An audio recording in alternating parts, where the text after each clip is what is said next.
Olá, engenheiros e engenheiras, espero que vocês estejam bem.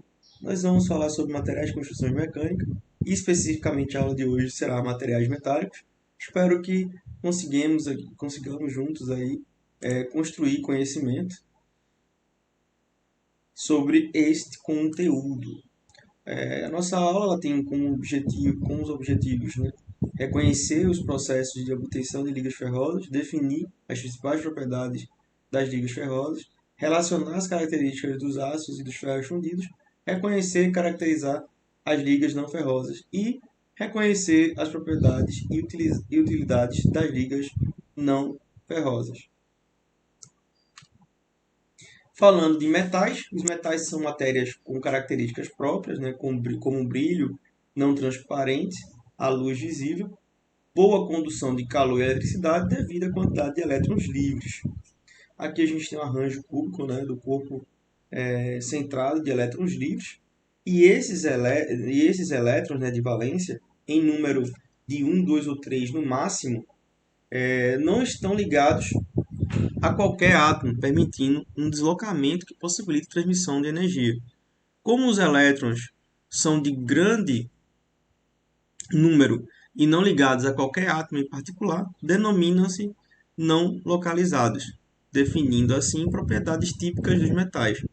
Então, desta forma, com os outros elementos ligados aos metais, podemos ter misturas homogêneas que pelo menos um dos elementos vai ser um metal.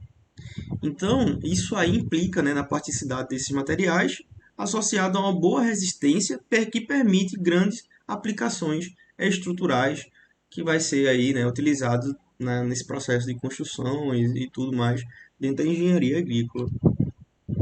Então, né, falando um pouco, na maioria das vezes, os metais são encontrados de forma combinada com outros elementos, constituindo assim minerais os quais são essencialmente,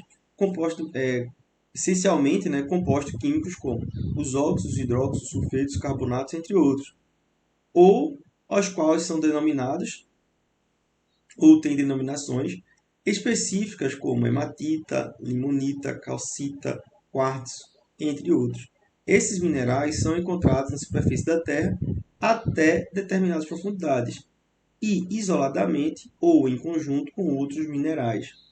Só que alguns metais são encontrados em estado natural, ou seja, de forma é, praticamente pura. A gente tem o ouro e a platina. Os mais raros são cobre, o ouro e a platina. Os mais raros, né, raramente encontrados de forma pura, são o cobre, a prata e o mercúrio.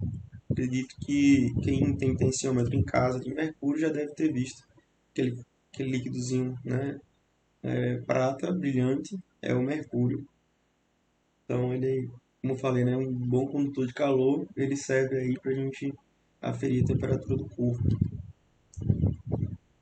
Então chama-se, né, de minério os minerais dos quais se podem extrair metais ou minérios quando em quantidade suficiente para serem explorados economicamente. E esses lugares, né, onde se pode explorar economicamente são, né, foram depósito ou jazidas desse tipo de mineral. O processo metalúrgico para obtenção de ligas ferrosas, principalmente em aço, é chamado de siderurgia. Então, quando a gente precisa, né, obter ligas ferrosas, né, o processo metalúrgico se chama siderurgia. Os materiais metálicos, por tudo que foi dito, até pela sua facilidade de reciclagem, constituem o mais importante grupo de materiais de construção, que podem ser divididos em dois grupos: ligas ferrosas e ligas não ferrosas.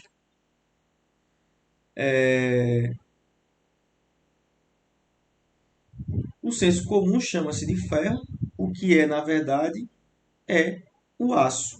Liga de ferro com carbono e outros elementos químicos em menor quantidade. A gente agora falando de aço e ferro fundido. O ferro é um elemento químico que é obtido a partir dos minérios de ferro que são encontrados na natureza. A metalurgia do ferro, que é Mais conhecido como siderurgia é o processo de obtenção de aço a partir de principalmente minério de ferro.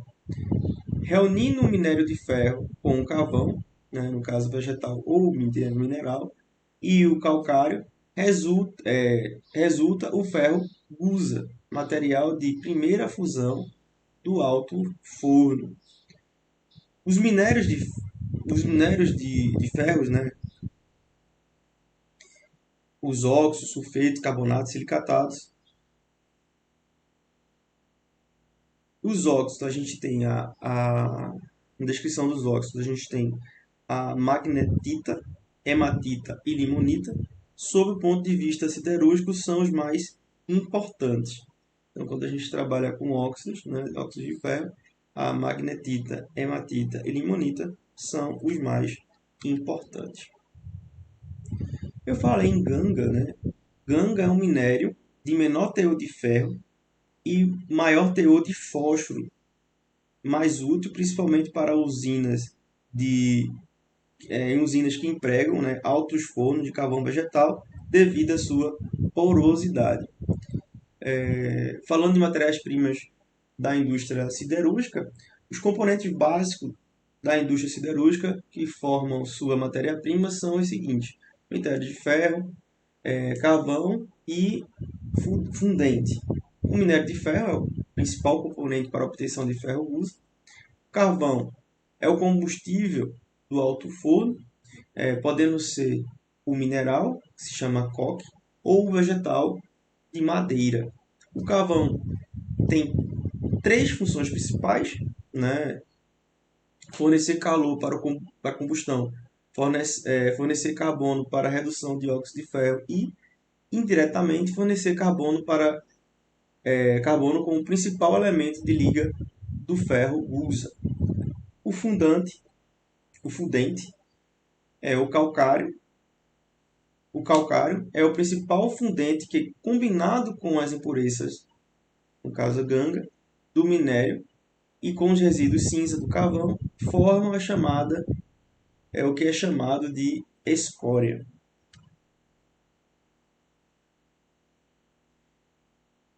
O alto forno, né? O alto forno é o principal equipamento ou aparelho usado na metalúrgica do ferro. O equipamento que possibilita esse processo de redução é o alto forno. Ele nada mais é do que uma grande estrutura cilíndrica dividida em três partes essenciais: cadinho, rampa e cubo. O alto forno são colocados em proporções adequadas de minério de ferro, carvão e calcário. Aqui a gente tem um exemplo, né? O alto forno. O calcário torna mais fácil a fusão dos resíduos das reações e com estes forma a escória que fica acima da mistura a ser mais leve, por ser mais leve. A queima do carvão nesse processo ativada pelas infusões do ar, fornece calor e óxido de carbono necessário para a redução do minério. O excesso de carbono combina-se com o ferro, formando uma liga que, no estado líquido, goteja, né, no cadinho. E aqui nessa figura 1.3 a gente tem, né, mostra a seção transversal de uma instalação de alto forno, incluindo todos os equipamentos e acessórios auxiliares. A gente tem a esteira, o alto forno, o ferro usa liquefeito, as escórias, o ar quente, né? Excesso de gás, sai por aqui, precipitador de lodo, coletor de poeira. Isso aqui é uma forma de evitar, né, a questão de poluição. Queima de gás, duto de chaminé, enfim.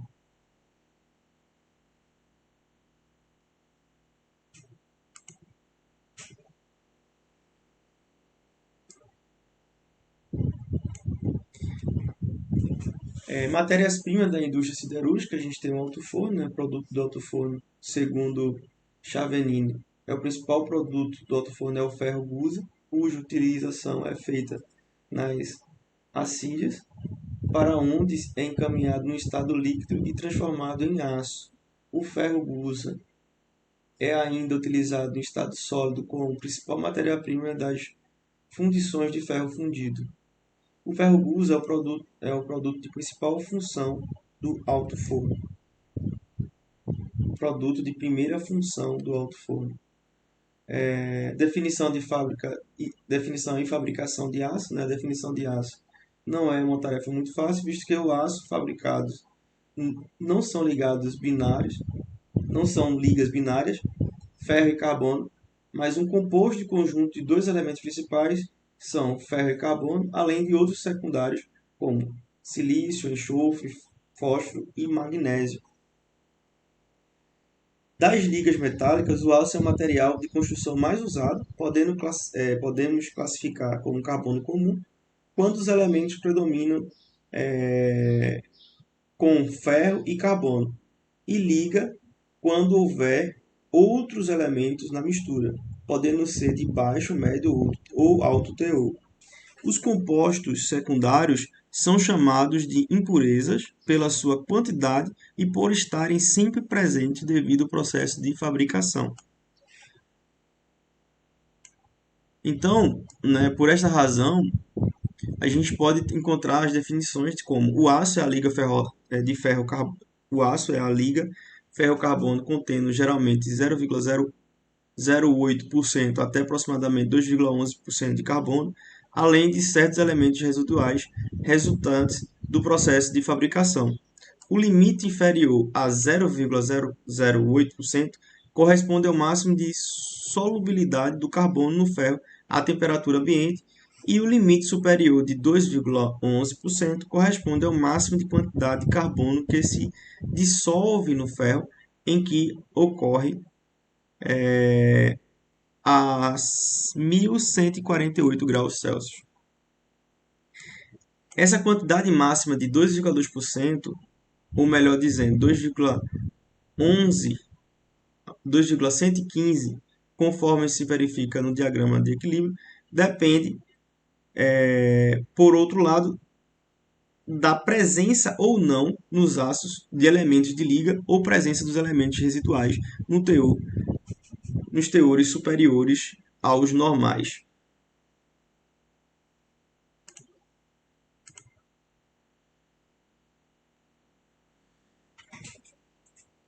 Ainda na definição e fabricação de aço, né, nessas condições, para se ter a definição mais precisa, devemos considerar os tipos de funções de aço, né, o aço carbono ou liga de carbono contendo de 0,08% até o máximo 2,11% de carbono, além de certos elementos residuais resultando do processo de fabricação. Aços e ligas ou aço e carbono, que contém outros elementos de liga ou apresentam elementos residuais em teor acima dos que são considerados normais. Esse material aqui vai estar disponível no CICA, tá, pessoal? A matéria-prima para a produção de aço ferroso, então, uma liga de ferro-carbono, em que o carbono e as impurezas normais como silício, fósforo, principalmente as duas primeiras, essas duas que eu citei, se encontram em teores elevados de suas transformações de aço que ligam aos de baixo teor, que corresponde ao processo de oxidação, por intermédio do qual a porcentagem daqueles elementos é reduzida até o valor desejado. A redução do ferro gusa até atingir o teor de carbono necessário para a fabricação do aço é feita através de adições de agentes oxidantes. Na prática, é a injeção do óxido de ferro gusa que está na fase líquida fusão, mais ou menos a 1600 graus Celsius. O ferro gusa é processado em conservadores, aonde por oxidação os teores de carbono, silício, magnésio, fósforo e enxofre são reduzidos.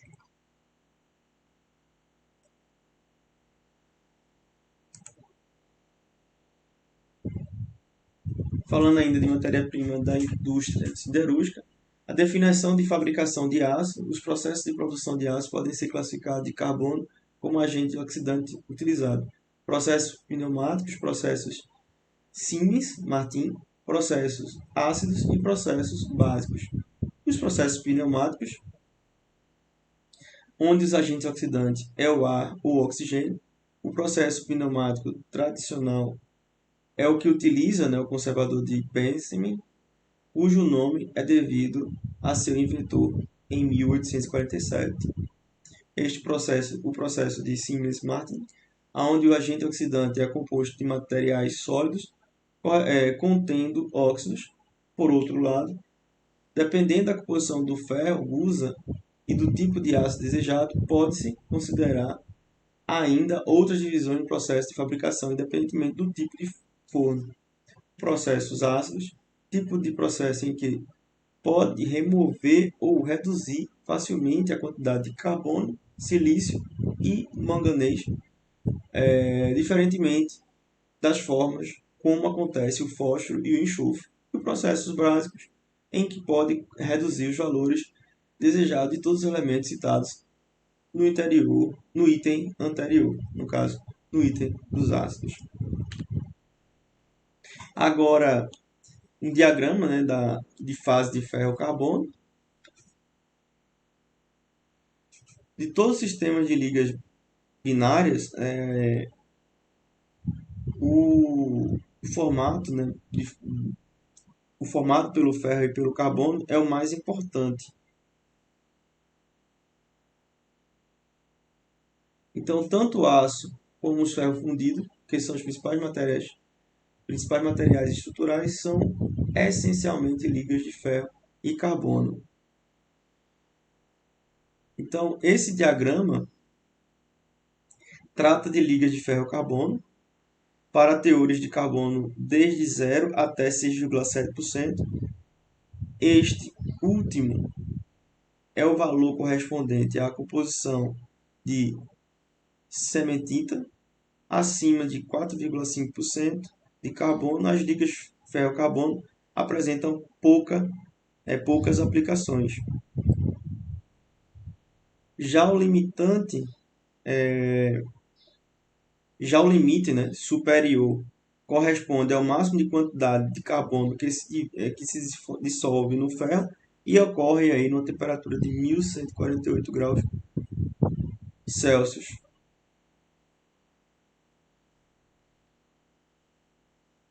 Então, o diagrama de ferro-carbono é mostrado na figura 1.4 e apresenta, além da região de aço, até 2,1 a 2,11% de carbono no ponto E, e o ferro fundido de 2,11 até 4,6 no ponto C, entre o ponto E e o ponto C, que a gente tem aqui nesse material. O teor de carbono no aço é de 0,08%, até aproximadamente 2,14%. O limite inferior de 0,08%, corresponde ao limite de solubilidade do carbono no ferro à temperatura ambiente. Na maioria das aplicações industriais, os aços deixam de ser uma liga binária, já que são adicionados diversos elementos de ligas em sua composição, devido aos processos de obtenção. Sempre há na sua composição química silício,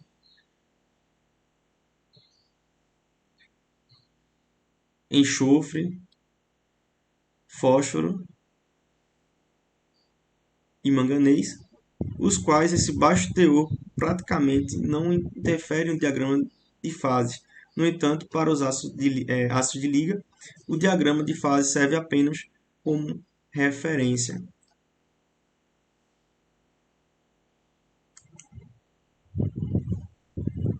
A definição de crista, né, falando de estrutura dos sólidos cristalinos, a definição de crista é um sólido no qual os constituintes estão organizados num padrão tridimensional bem definido que se repete no espaço, formando uma estrutura com uma geométrica específica, criando uma estrutura cristalina que se manifesta macroscopicamente por assumir a forma externa de um solo de faces planas, regulares, arranjadas, em geral com um elevado grau de simetria tridimensional.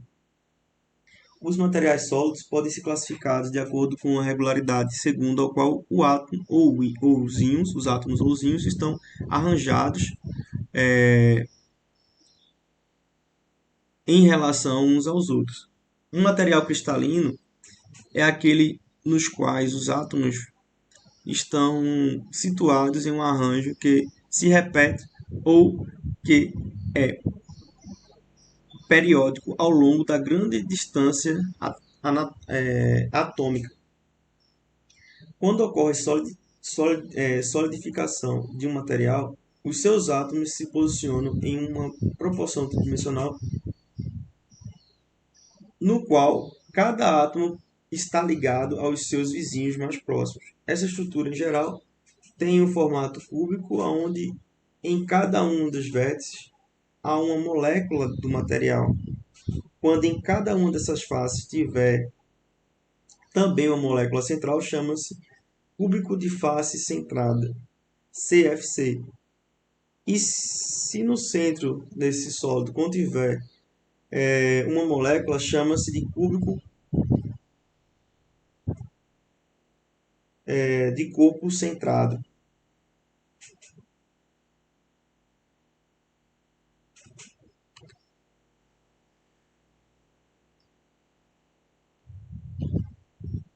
Todos os materiais, muitos materiais cerâmicos e alguns polímetros foram estruturas cristalinas sob as condições normais de solidificação. O material que não são cristalinos são chamados de não cristalinos ou amorfos.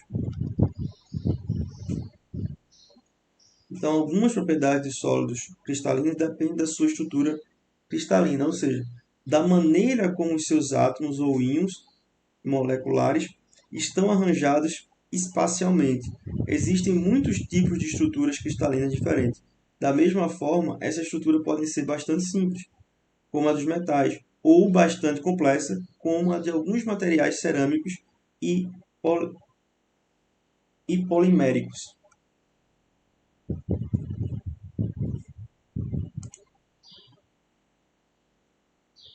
Então, aqui falando um pouco de microestrutura de ligas de ferro, carbono, as principais fases, sólidas presentes no diagrama de ferro carbonato são ferrita, austenita, cementita e ferrita.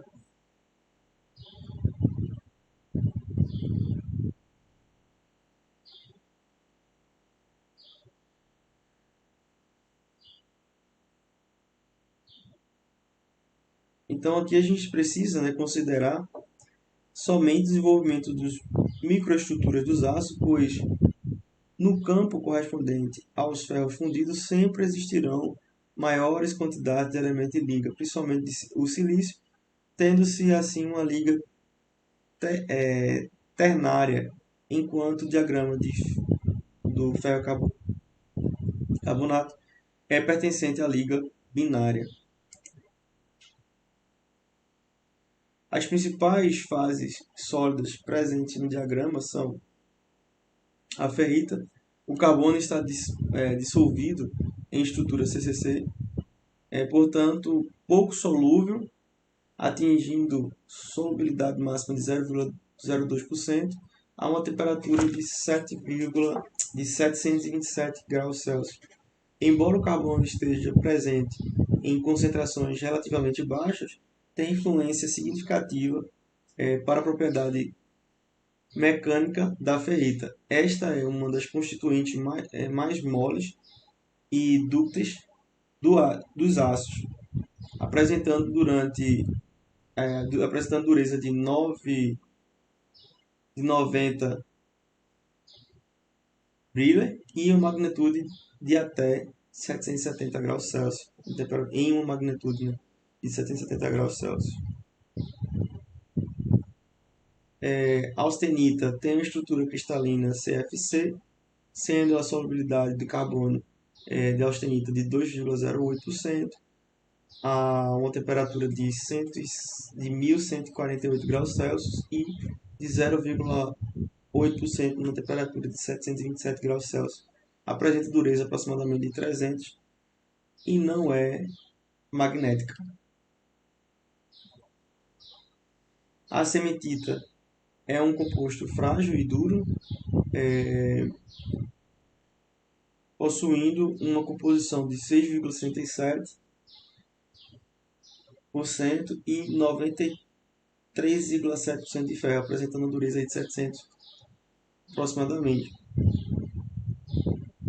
Esta outra ferretita tem uma estrutura CCC, assim como a ferretita alfa. A solubilidade máxima do carbono é de 0,09%, a uma temperatura de 1.467 graus Celsius. Falando sobre ligas ferrosas, né, seu amplo uso é o resultante de três fatores.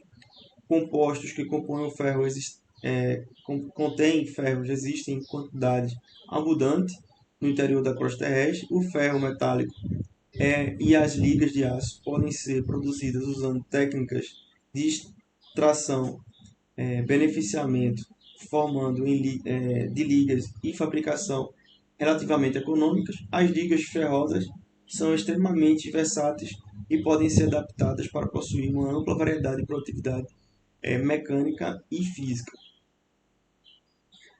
Ao considerar a presença de elementos de ligas, essas classificações é ampliada para aço carbono e aço e liga. Aço carbono, quando o teor de carbono está entre 0,008% e 2,11%, além de certos elementos residuais que resultam no processo de fabricação. Aço liga é o aço de carbono que contém outros elementos além dos resíduos ou este em quantidades superiores às normais. A desvantagem principal de muitas ligas ferrosas é a suscetibilidade à corrosão.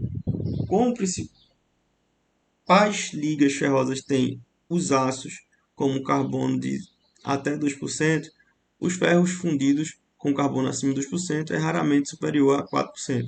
Existem também ferros fundidos que são ligados a ferro de carbono, são liga de ferro, carbono e silício, com carbono acima de 2% e silício entre 1,2% e 3%. Teor de carbono em elementos de liga, né? Os produtos da siderúrgica que são denominados aço, na maioria das vezes conhecidos como simplesmente por ferro, são, na realidade, aço carbono comuns. A adição de quantidade de outro elemento define como aços ligas.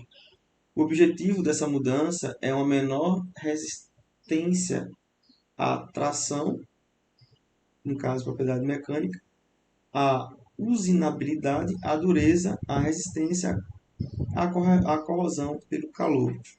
Essas ligas podem ser utilizadas por causa das propriedades especiais que adquirem pela adição de elementos químicos na mistura de ferro-carbono, como as ferramentas para usinagem de materiais. São chamados de aços rápidos. Além desses, existem os aços inoxidáveis, usados como matéria-prima para a construção de utensílios para indústrias alimentícias, por exemplo. Para melhorar as propriedades das ligas ferrosas, pode-se alterar as composições químicas, aumentando as proporções ou mudando seus componentes. Outro modo de se obter melhoria nas propriedades mecânicas, que é dos maiores objetivos dos aços, são os tratamentos térmicos e termoquímicos. Alguns exemplos de alteração de características em função dos elementos químicos são o aumento do teor de carbono, o aumento da dureza da resistência de tração, silício, né, ajuda a desoxidar, manganês também atua como desoxidante e desulfurante, o alumínio, que melhora aí os microconstituintes desse metal. ainda em ligas ferrosas, o teor de carbono e elementos de liga. Alguns exemplos de alteração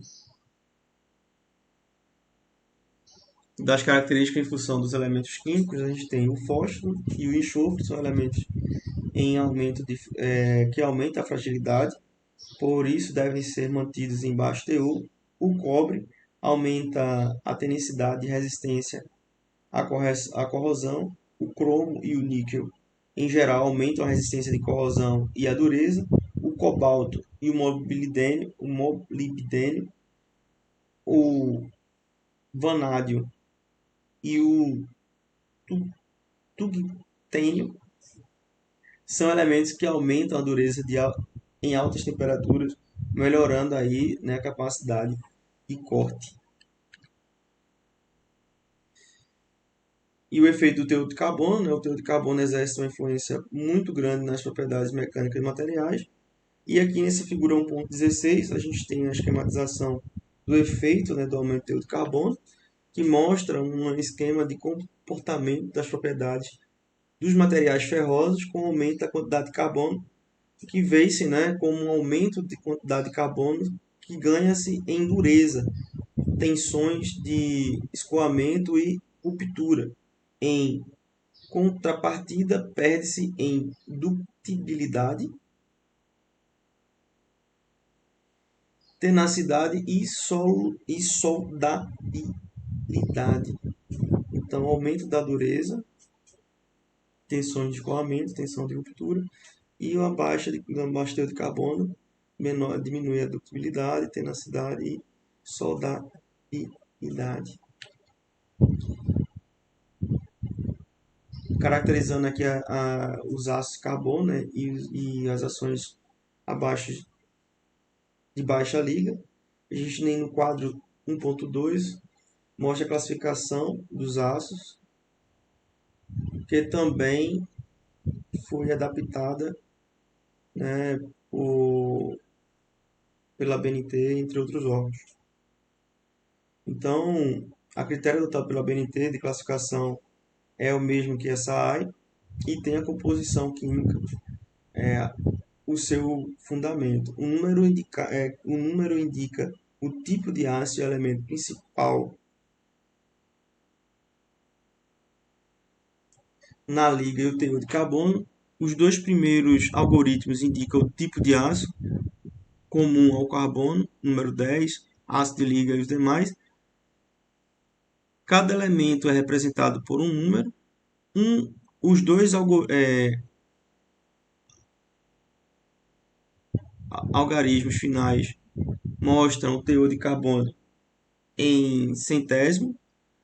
A classificação dos vários ácidos de carbono no ácido de liga são a sua composição química estabelecida, né, pelo órgão competente para padronizar e limitar o grande número de composição de ácidos produzidos, consequentemente as variações aí, e assegurar a qualidade desses materiais que serão utilizados em diferentes finalidades aí nas construções e nos processos aí aplicados, né, nos projetos e utilização em máquinas, implementos, entre outros.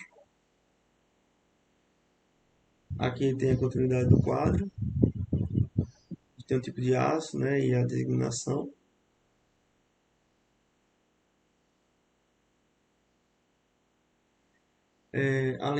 Ainda falando sobre ligas ferrosas, né, os ácidos com baixo teor de carbono, a formação de martesita, o objetivo da temperatura não ocorre, da têmpora não ocorre. Para aumentar a dureza e resistência, deve ser trabalhada a frio ou sofrer tratamento termoquímico. As microestruturas desses ácidos consistem nos microconstituintes de ferrita e perlita. Como consequência, das ligas são relativamente moles e fracas, porém possuem ótimas ductilidade e tenacidade. Um outro grupo de ligas com baixo teor de carbono são os ácidos de alta resistência e baixa resistência.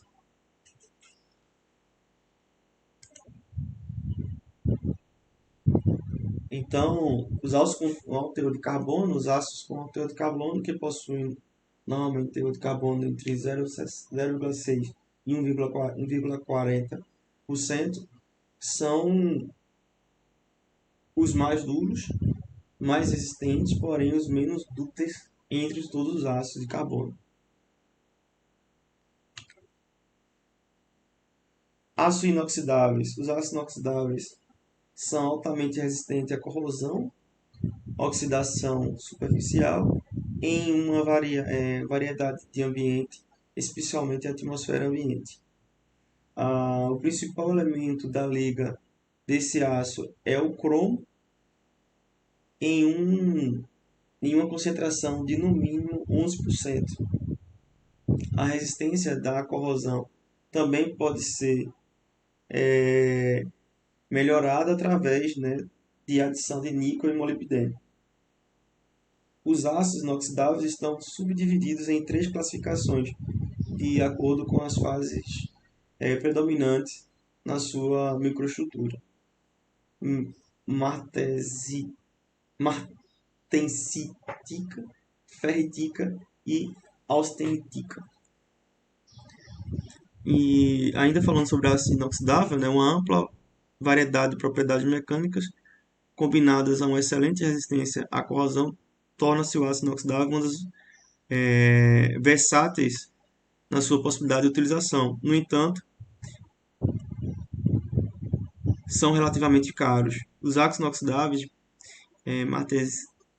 martensíticos são capazes de ser submetidos, né, a tratamentos térmicos de tal maneira que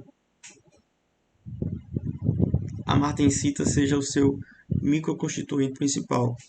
Os ácidos inoxidáveis ferríticos e austeníticos são endurecidos e têm sua resistência mecânica aumentada mediante a deformação plástica a frio, uma vez que são tratáveis, né, termicamente. Os austeníticos são os mais resistentes à corrosão, devido aos elementos teores de cromo, altos teores de cromo, e também as adições de níquel. Os martensíticos e os ferríticos têm composição de magnésio.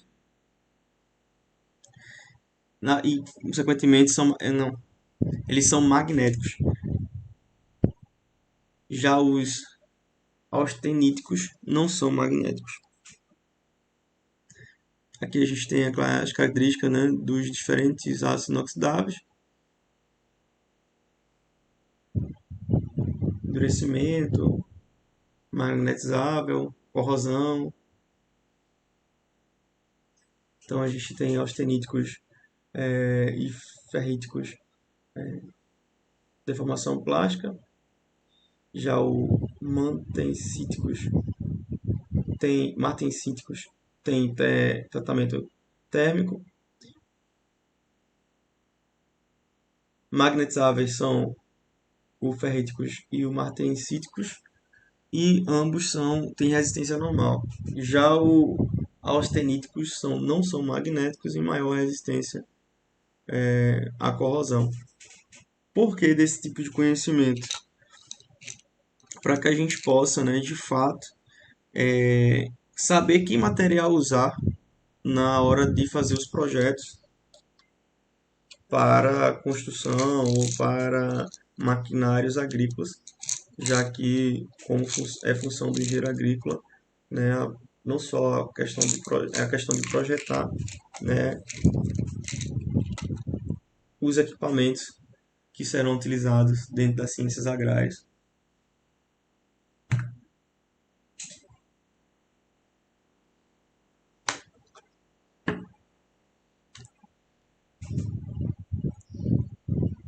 Ligas ferrosas, ainda nela, ferro fundido, as ligas de ferro-carbono com teor de carbono superior a 2%, mais precisamente 2,14%, correspondem aos ferros fundidos. Os elementos residuais característicos das ligas ferrosas são silício, enxofre, fósforo e manganês.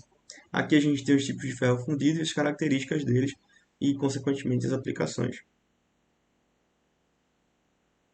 A gente tem os tipos de ferro fundido: o cinzento, o nodular, o branco e o maleável. A gente tem as características deles, né?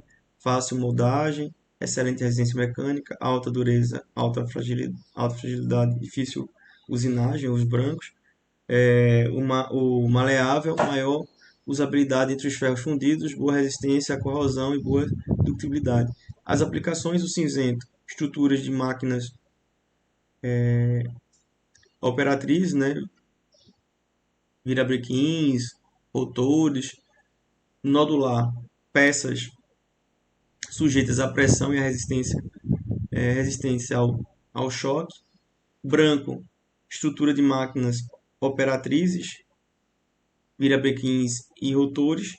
E maleáveis, barras de ligação, engrenagem de transmissões, conexões de tubulações.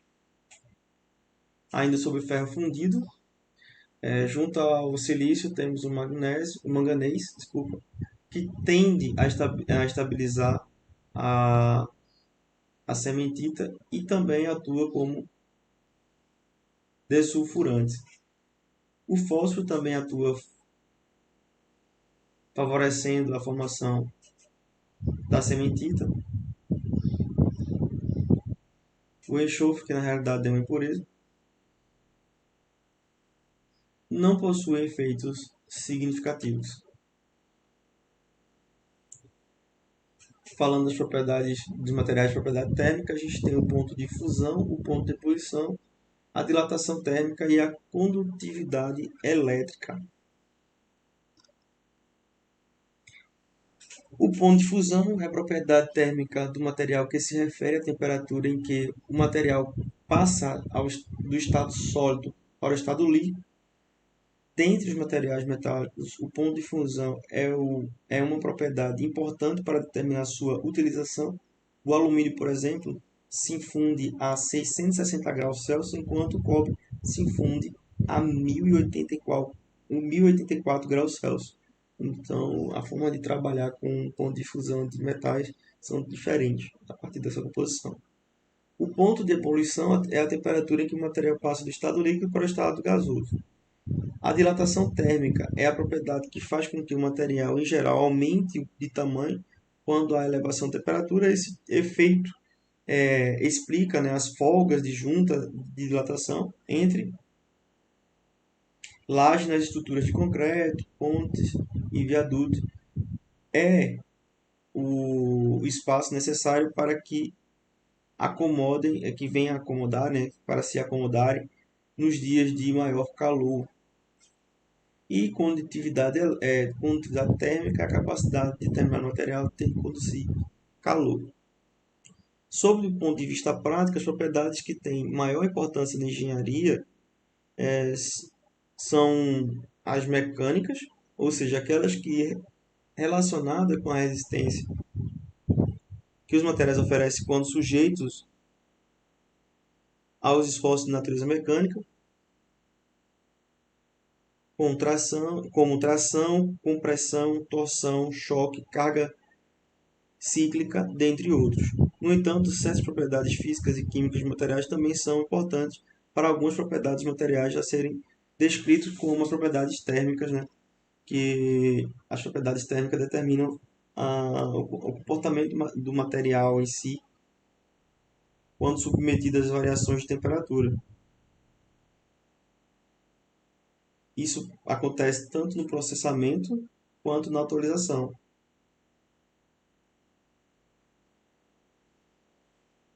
E é um dado muito importante, por exemplo, na fabricação de ferramentas de corte.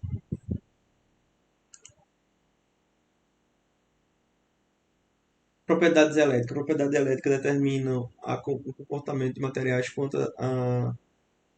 quando são submetidos à passagem de uma corrente elétrica. Então, a gente tem condutividade elétrica e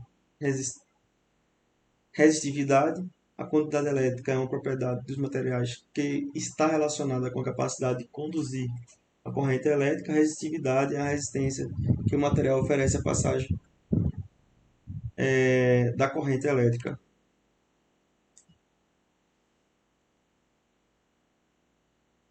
Então, falando de propriedade magnética, a força magnética aparece quando partículas eletricamente carregadas se movimentam. Outro conceito importante é o conceito de dipolo magnético. Os dipolos magnéticos são análogos aos dipolos elétricos e podem ser imaginados como pequenas barras compostas de polo norte e polo sul. Do mesmo modo em que matérias se diferem na sua resposta ao campo elétrico, eles também diferem substancialmente quando expostos ao campo magnético. Os efeitos magnéticos dos materiais originam-se de pequenas correntes elétricas associadas aí a elétrons em órbita atômica ou a spin de elétrons. Então, é conveniente, né, racionar em termos de campo magnético as linhas de forças imaginárias que podem ser tracejadas indicando a distribuição do campo magnético. Os materiais, quanto ao seu comportamento magnético, podem ser classificados em diamagnético, paramagnéticos, ferromagnéticos e antiferromagnéticos. Falando da propriedade mecânica, né, das propriedades materiais, algumas propriedades que podem ser obtidas através desses ensaios são apresentadas dureza, tenacidade, sendo a dureza denomina-se a resistência do risco, né, de abrasão. Na prática, mede-se a dureza pela resistência em que a superfície do material oferece a penetração de uma peça de maior dureza. Existem diversos processos como Brinell, Rockwell, Shore, Vickers e Knoop. As relações físicas entre a dureza e resistências foram estabelecidas experimentalmente, de modo que o ensaio de dureza é um meio indireto de verificar a resistência do aço. Tenacidade é a capacidade de absorver energia mecânica com deformações elásticas e plásticas. No ensaio de trações simples, a tenacidade é o método pela área total do diagrama de tensão deformada. Então, agora falando de ductibilidade e fragilidade. Ductibilidade é a capacidade de um material se deformar sobre o aço das cargas. O aço dúctil, quando sujeito às tensões locais elevadas, sofre deformações plásticas características capazes de redistribuir os esforços em comportamento plástico. Permite, por exemplo, que se considere, numa ligação rebitada, distribuição uniforme de carga entre os rebites. Além desse efeito local, a ductibilidade tem importância porque conduz o mecanismo de ruptura acompanhado de grandes deformações que fornecem avisos da atuação de carga elevada. A fragilidade é o oposto da ductilidade. Os aços podem ser tornados frágeis pelos aços de diversos agentes, pelas ações, né, de diversos agentes. A baixa temperatura ambiente e efeitos térmicos locais causados, por exemplo, por solda elétrica, são alguns fatores, alguns agentes, né, que podem tornar frágeis esses aços. O estudo das capacidades em que os aços se tornam frágeis tem grande importância nas construções metálicas, uma vez que os materiais frágeis se rompem bruscamente.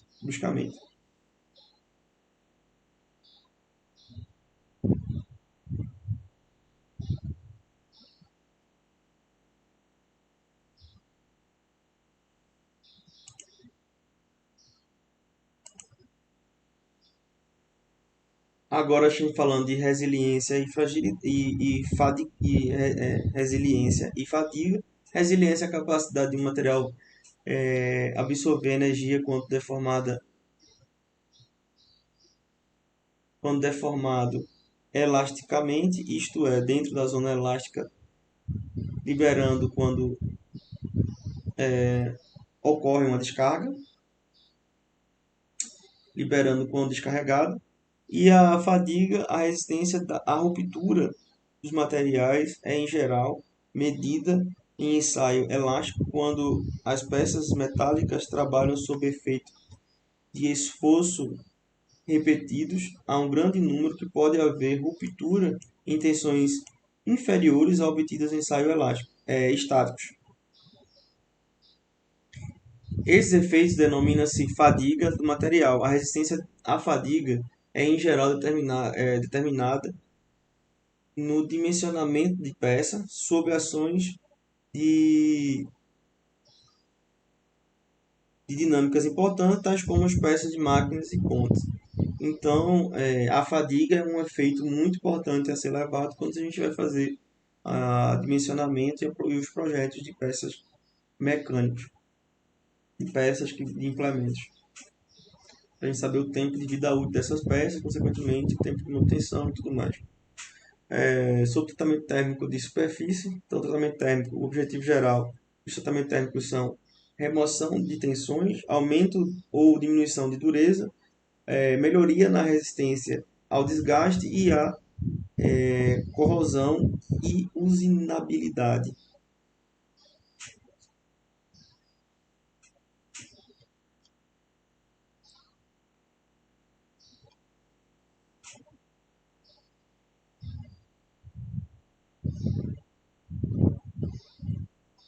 Então, o processo de produção industrial nem sempre fornece materiais de construção nas condições desejáveis.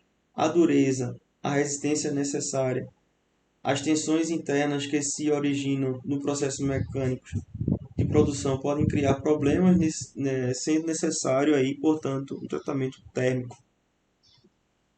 Existem outras características também importantes, como o alívio das tensões internas, chamado de revenido. Tratamento térmico são comuns, mais comuns são o recozimento, normalização, têmpera, revenimento, tratamentos isotérmicos, coalescimento e endurecimento por precipitação. A têmpera é o revenido, geralmente estão combinados, pois enquanto o primeiro aumenta a propriedade de resistência, o segundo alivia a tensão exercida sobre ele. Já o recozimento é o contrário da têmpera, diminui assim a propriedade mecânica dos materiais. De maneira geral, o tratamento térmico consiste em aquecer o material até uma temperatura acima da temperatura de recristalização e, na sequência, resfriar de modo rápido em meio a um líquido ou a gases.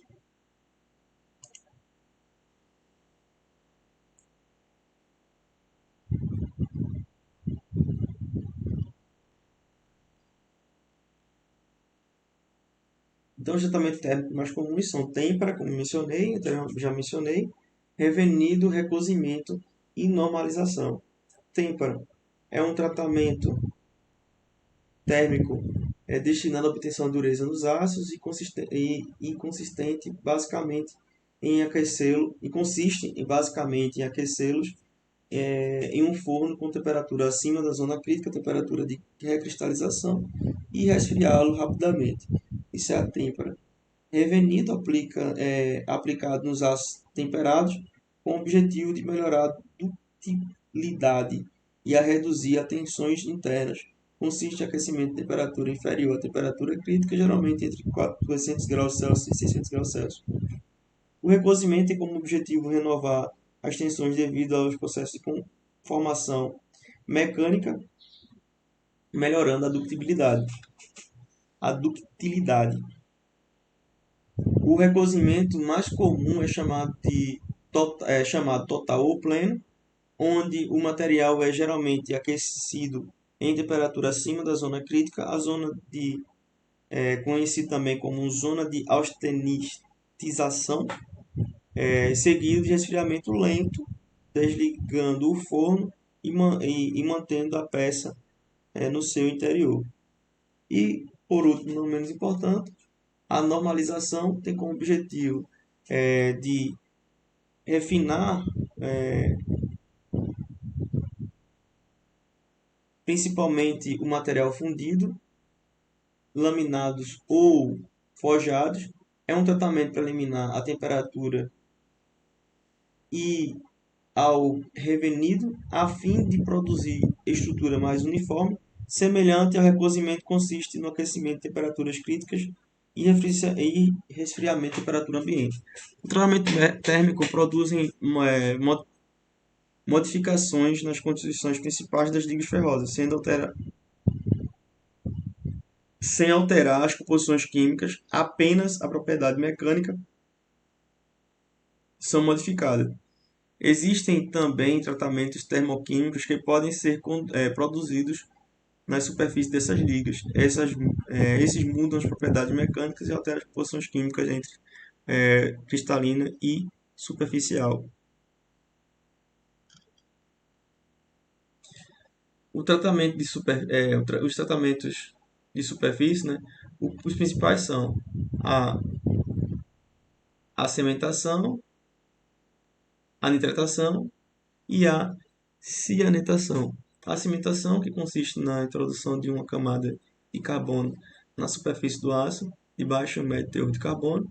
A nitratação, que consiste na adição de nitritos provenientes do nitrogênio na superfície no mesmo aço. E a cianetação consiste na adição simultânea de carbonos e nitritos na superfície dos aços. De modo geral, os processos termoquímicos consistem em submeter essas peças metálicas ao calor de um meio apropriado, onde é rico em carbono ou em nitritos. Ligas não ferrosas podem se citar as seguintes, né? Densidade relativamente alta, condutividade elétrica comparativamente baixa, suscetibilidade, exceto nos ácidos inoxidáveis, à corrosão em alguns ambientes usuais.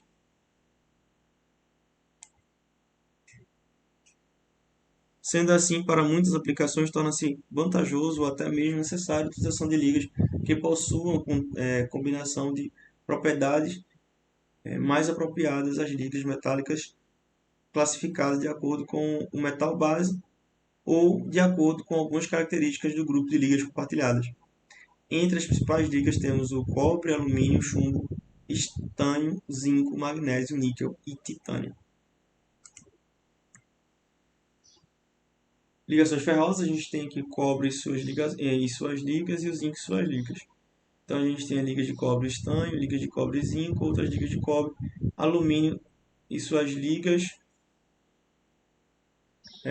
Vamos começar com o cobre cobre e suas ligas. O cobre é um metal vermelho marrom que apresenta ponto de fusão correspondente a 1083 graus Celsius e densidade correspondente a 8.260 kg por metro cúbico a uma temperatura de 20 graus Celsius.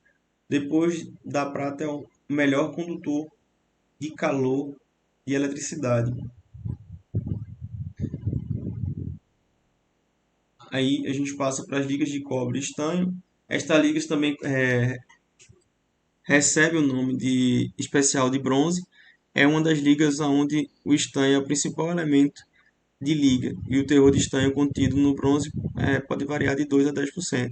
A liga de cobre e zinco, essa liga recebe o nome especial de latão, sendo ele, né, uma liga de cobre mais comum, onde o zinco é um elemento ligado que liga predominante, atua de forma substituição das impurezas e aonde os teores de zinco contidos no latão podem variar de 5 a 50%, o que significa que existem vários tipos de latões.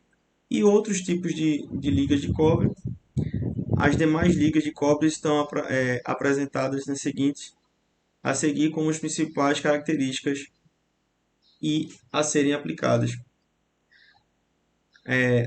Características e aplicações. O alumínio e suas ligas. O alumínio é um metal de peso específico de 2.700 kg por metro cúbico numa temperatura de 20 graus Celsius e, portanto, a fusão correspondente tem um ponto de fusão correspondente a 660 graus Celsius.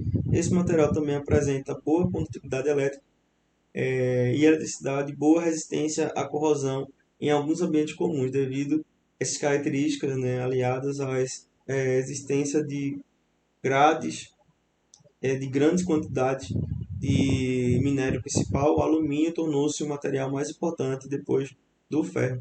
São os alumínios em suas ligas. O chumbo foi um dos primeiros materiais a serem descobertos pelo homem.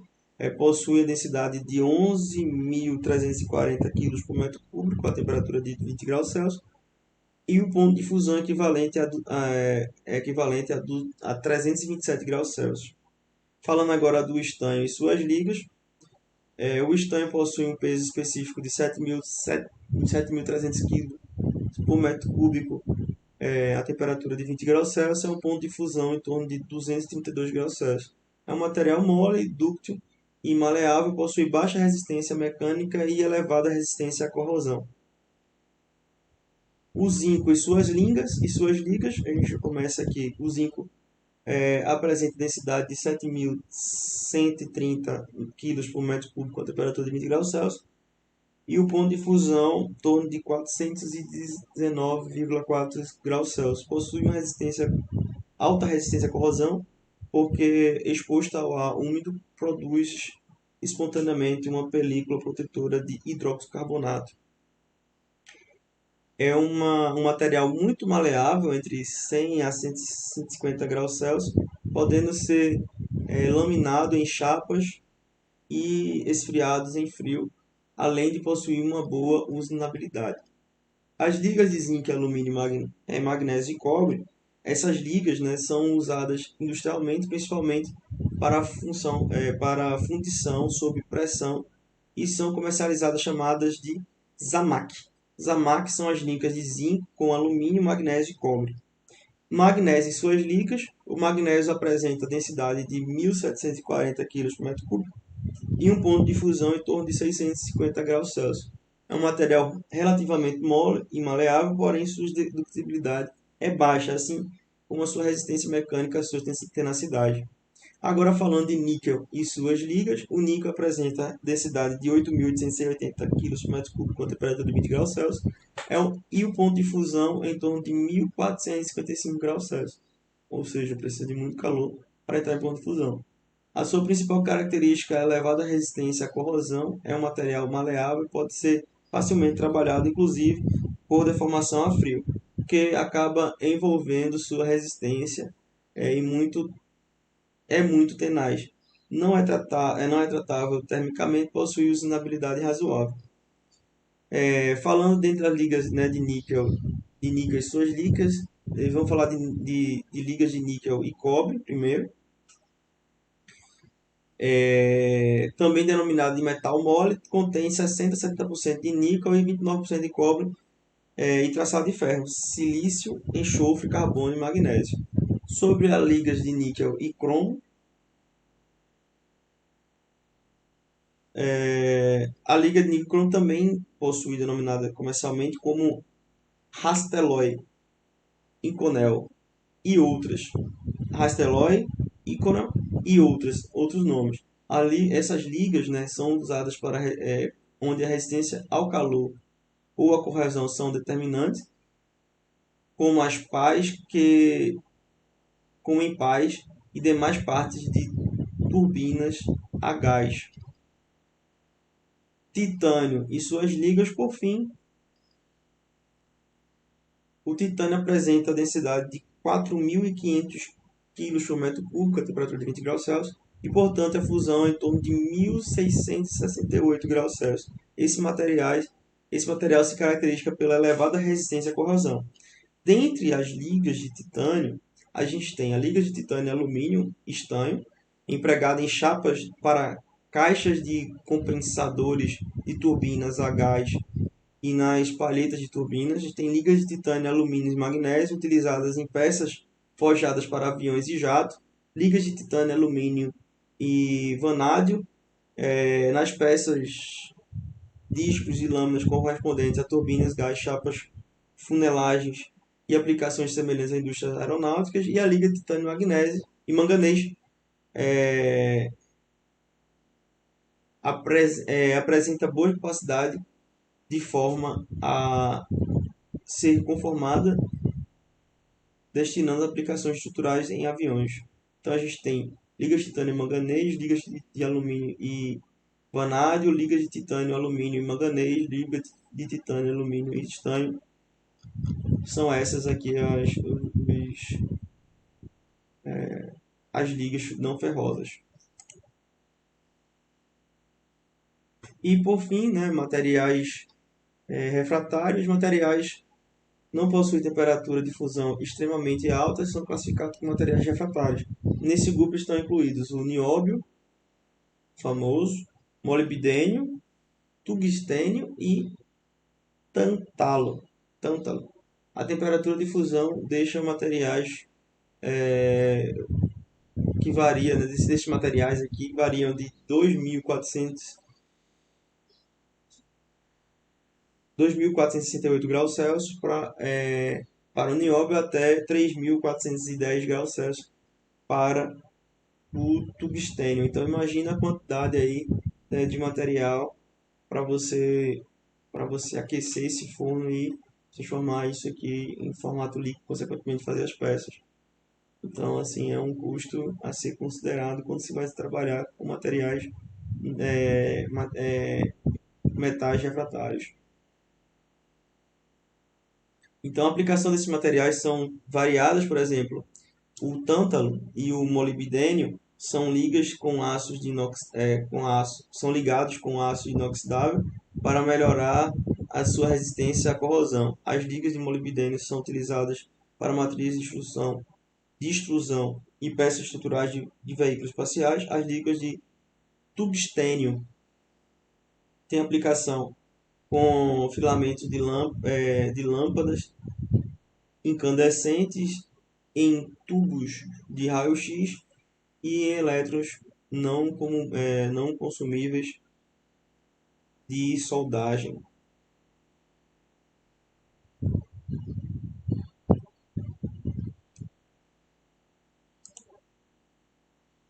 Então, pessoal, até a próxima aula. Deixo essa mensagem para vocês aqui. Lute, acredite, conquiste, perca, deseje, espere, alcance, invada, caia, seja tudo o que quiser, mas acima de tudo, seja sempre você, ou seja você sempre. Então não importa a pressão que vocês estão passando, nem as circunstâncias, vamos se manter firme e lutar aí para alcançar o nosso objetivo e da melhor maneira possível construir o conhecimento nas diferentes áreas daquilo que vocês se proporam quando começaram a estudar e fazer o curso de engenharia. Espero que todos estejam bem. Até a próxima aula. A próxima aula será de materiais de construções mecânicas, mais especificamente materiais plásticos, e espero com vocês. Um abraço.